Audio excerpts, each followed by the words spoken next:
पाकिस्तान ने सीज़फायर का उल्लंघन किया वो गलत है। सच हमसे छुपाया जा रहा।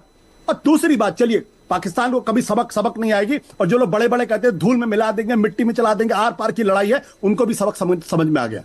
अब मान लीजिए कि कल परसों अगर हिंदुस्तान के किसी कोने में आतंकवादी गतिविधि होती, फिर किसी 10 लोगों का कत्ल होता है, क्या फिर भारत की सेनाएं फिर हमला होगा उसी पाकिस्तान के अंदर? क्या हमने जो बार रेस किया है, हमने जो मोदी डॉक्ट्रिन इस वक्त हमारे सामने है कि तुम एक मारोगे तो हम 10 मारेंगे, तो पहली बात तो इस बात की कोई गारंटी नहीं कि आतंकवादी गतिविधि नहीं होगी।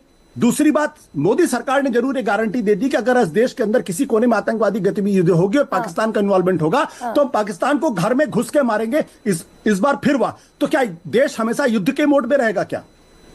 चौथी बात, जो सबसे खतरनाक बात यह है कि पहली बार हिंदुस्तान के इतिहास में हमने अमेरिका की चौधराहट को स्वीकार कर लिया। 1971 में जब रिचर्ड निक्सन और हेनरी किसिंजर जब भारत के ऊपर दबाव डाल रहे थे, धमकी दे रहे थे कि हम 7वां बेड़ा छोड़ देंगे, तब इंदिरा गांधी ने खड़े होकर कहा था मुझे तुम्हारी जरूरत नहीं, मैं तुमसे डरती नहीं हूं। अच्छा, इसका जवाब सर दिया जाना चाहिए था क्या? ये जो लाइन है जो मेरे दिमाग में और मैंने जितने भी लोगों से बात की सबके जहन में खटक रही है कि क्या कह रहे हैं ट्रंप साहब, additionally I will work with you both to see if after 1000 years सोचिए, जिस इंसान को भारत के इस खित्ते की जियो पॉलिटिकल समझ इतनी हो कि भारत और कश्मीर का विवाद 1000 ईयर से चल रहा है, वो ये बाकायदा अनाउंस कर रहा है a solution can be arrived at concerning Kashmir, तो क्या कश्मीर पर तुरंत जवाब दिया जाना जरूरी था क्या, या हमने स्वीकार कर लिया? इसका भी जवाब आज मिलेगा प्रधानमंत्री से। गरिमा जी, मुझे इससे कोई फर्क नहीं पड़ता डोनाल्ड ट्रंप क्या कह रहे हैं, मार्को रूबियो क्या कह रहे हैं, या वहां के जेडी वांस क्या कह रहे हैं। हमें इससे फर्क पड़ता है कि भारत सरकार की प्रतिक्रिया क्या है।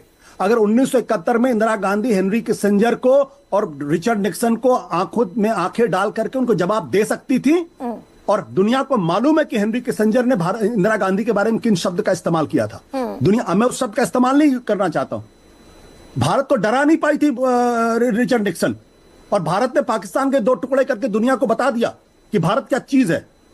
आज की तारीख में डोनाल्ड ट्रंप को ये इस ट्वीट को आए हुए 48 घंटे से ज्यादा का वक्त हो गया, भारत सरकार के मुंह से कोई बोल ही नहीं रहा।